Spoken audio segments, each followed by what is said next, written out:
Rasul yang diutus oleh Allah Subhanahu wa taala, yang pertama urusan iman. Sebelum datang perintah ibadah, perintah sholat dan sebagainya, yang pertama adalah perintah iman.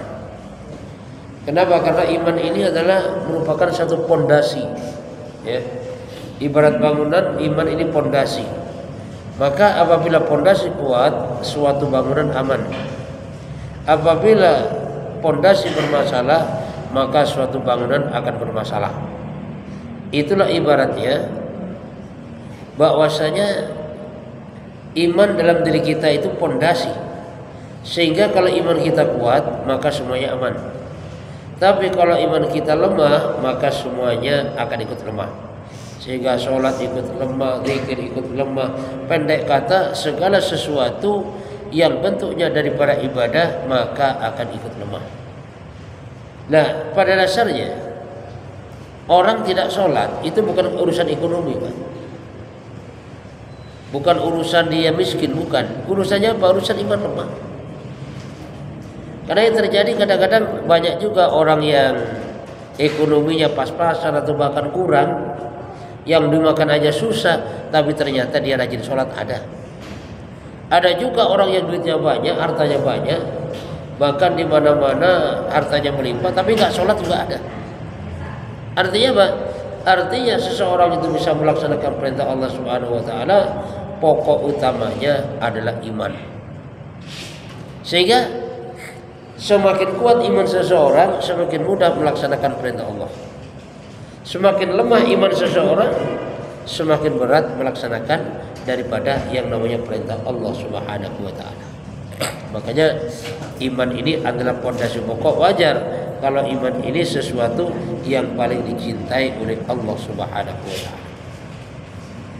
Nah, sehingga suatu ketika Rasulullah SAW ditanya oleh seseorang, mal iman, apa iman ya Rasul? Maka Rasulullah SAW menjawab, idza sarratka hasanatuka wa sa'atka sayyi'atuka fa anta mu'min. Apabila perbuatan baik membuat kamu gembira, mau perbuatan baik membuat kamu senang, sedangkan perbuatan buruk membuat kamu gelisah, maka di situ ada tanda-tanda kamu sebagai orang beriman. Artinya apa? Orang beriman tanda-tandanya diantaranya, kalau dia berbuat baik dia senang, bahagia. Dia baca Quran merasa nyaman, dia sholat merasa nyaman, dia puasa merasa nyaman.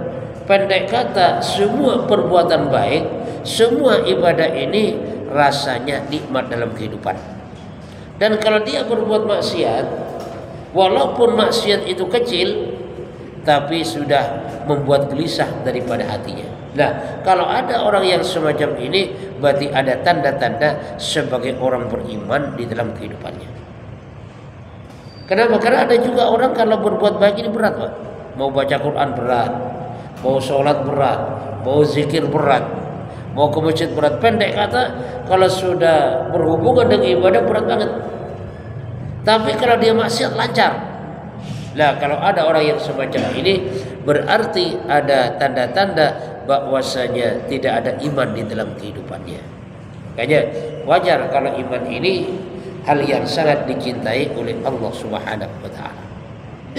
Makanya orang beriman ini ibaratnya orang sehat. Yang namanya orang sehat, makan apa saja enak. Itu orang sehat. Rendang enak dimakan, ayam bakar enak, sayur sop enak. Pendek kata, makanan yang gak enak pun bisa jadi enak, itu karena orang sehat. Tapi kalau orang sakit, makanan enak pun jadi gak enak. Rendang enak, tapi gak enak bagi siapa? Orang sakit. Durian enak bagi siapa? Bagi yang sehat. Bagi orang sakit gak enak. Pendek kata, makanan yang enak pun kalau sudah diberikan kepada orang sakit, itu jadinya gak enak. Nah, itulah ibaratnya bahwasanya sholat nikmat bagi orang beriman, baca Quran nikmat, zikir nikmat, itu bagi orang beriman yang jiwanya sehat, yang imannya sehat, yang rohaninya sehat.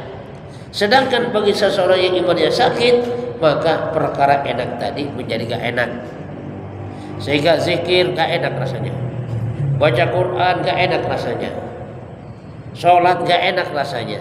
Tapi kalau bermaksiat enak. Dia berjudi merasa nikmat. Dia zina merasa nikmat. Pendek kata dia bermaksiat semalaman pun itu juga gak terasa, masih kurang. Lah, kalau ada orang yang semacam itu berarti tanda-tanda hilang iman yang ada di dalam kehidupannya.